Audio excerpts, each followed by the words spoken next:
दोस्तों, आज की स्टोरी है जब बाली और सुग्रीव का मल्ल युद्ध हो रहा था। तब राम ने जब बाली को बाण मारा तो बाली ने गुस्से में क्या कहा राम को। तो दोस्तों, अगर आपको वीडियो अच्छा लगे, ठीक ठाक लगे तो भैया प्लीज़ चैनल व सब्सक्राइब कर देना यार।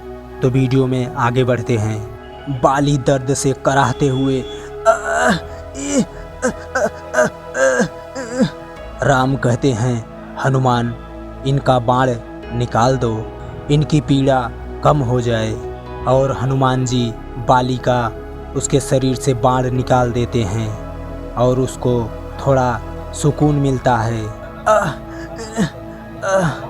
बड़ी दया दिखा रहे हो श्री राम, एक बात का उत्तर तो दो।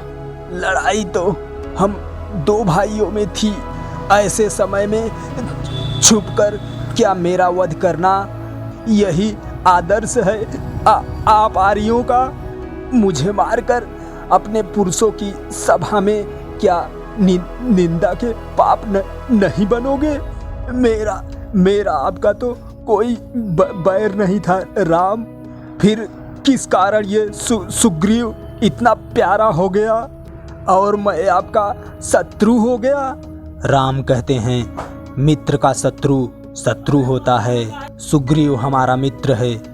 तुमने जो उसके प्रति अन्याय किया है तथा तुम्हारे पापों का दंड देने के लिए हम तुम्हारा वध करने का प्रतिज्ञा ले चुके हैं। रघुवंशी जब किसी को वचन देते हैं तो प्राण जाने पर भी उस वचन को पूरा करते हैं। अपने वचन का पालन करना उनका सबसे बड़ा धर्म है तथा उसके लिए उन्हें निंदा का पात्र बनना भी स्वीकार है। बाली गुस्से में कहता है, राम, सुग्रीव से मित्रता करने में, रावण द्वारा तुम्हारी स्त्री का हरण करने में तुम्हारा स्वार्थ नहीं छुपा है, किंतु ये प्राणों के भय से पहाड़ों के खोह में मुंह छुपाए पड़ा रहने वाला ये कायर क्या तुम्हारी सहायता करेगा? बोलो, इसके लिए तुम किष्किंधापति बाली के पास आते तो देखते मैं उस दुरात्मा को बांधकर तुम्हारे चरणों में डाल चुका होता।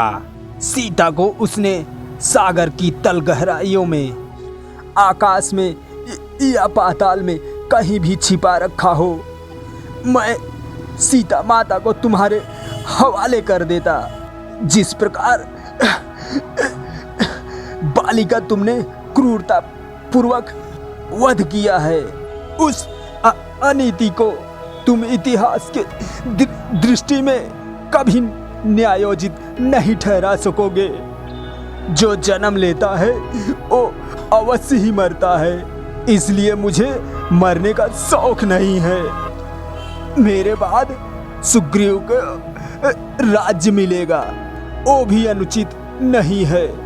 अनुचित बस इतना ही है, तुमने मुझे रणभूमि में मेरे साथ मुझसे वीरों की भांति युद्ध करके मुझे नहीं मारा, तुमने मुझे अधर्म पूर्वक मारा है।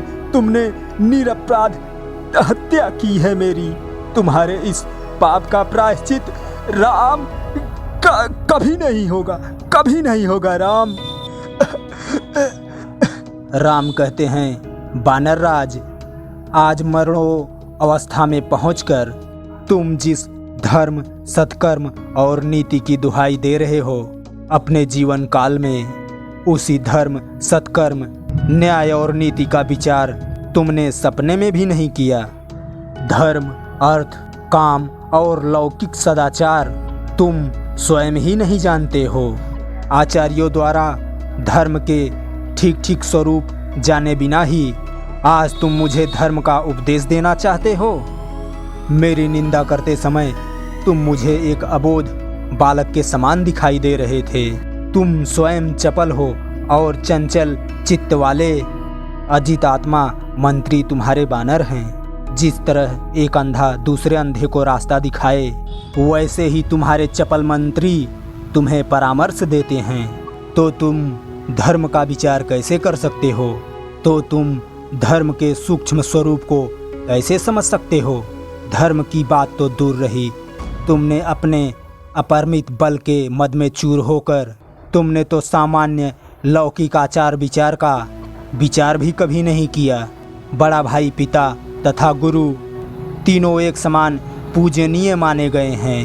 उसी प्रकार छोटा भाई पुत्र तथा शिष्य तीनों एक समान माने गए हैं। पुत्र की वधू अनुज की भार्या तथा भगनी के साथ अपनी कन्या के समान पवित्र संबंध रखना पारिवारिक, सामाजिक तथा नैतिक धर्म है।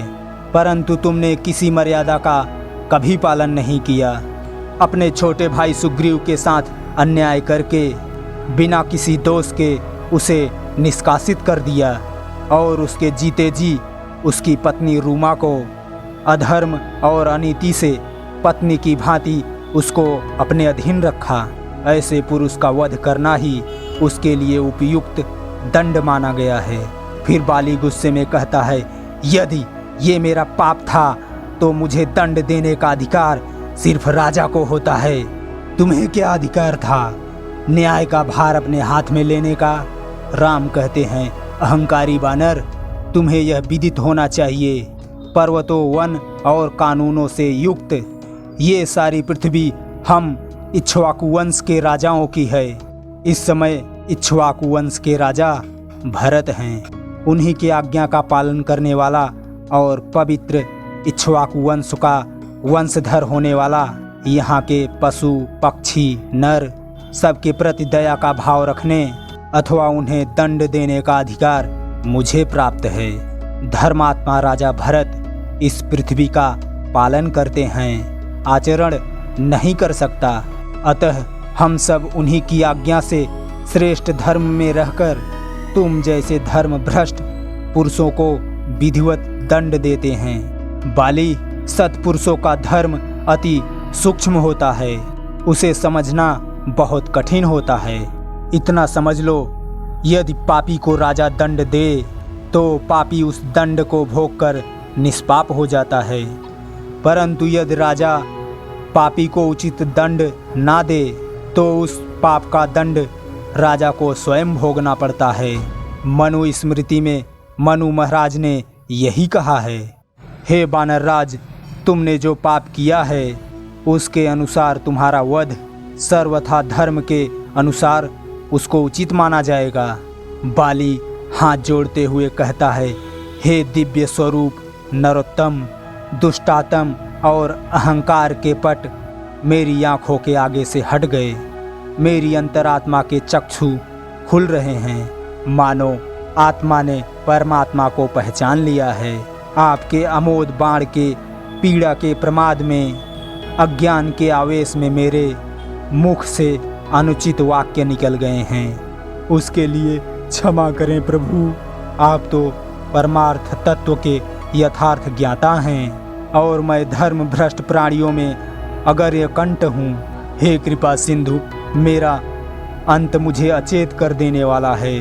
उससे पहले अपनी चरण रज देकर मुझे प्रायश्चित कर लेने दीजिए प्रभु, प्रायश्चित कर लेने दीजिए प्रभु प्रभु। राम कहते हैं, हे बानरराज, प्रायश्चित तो तुम्हारा दंड पाने से ही हो गया। मनु ने कहा है, राजा से दंड पाकर मनुष्य फिर से पापहीन और पवित्र हो जाता है। सो हे राजन, तुम अब निष्पाप हो, इसलिए अधीर ना हो और अपने मन से मृत्यु का भय संताप निकाल दो। हम सब तुम्हारी दीर्घ आयु की मंगल कामना के साथ तुम्हारी सेवा और उचित उपचार करके तुम्हारी प्राणों की रक्षा करेंगे। बाली कहता है, प्रभु अब रक्षा किस लिए? जीवन तो बार बार मिल जाएगा, परंतु इन हाथों से मरण पाकर फिर मोक्ष तो नहीं मिलेगा।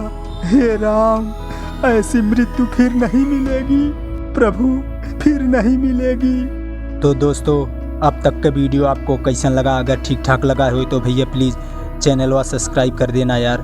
वीडियो देखने के लिए धन्यवाद। Thank you. जय हिंद।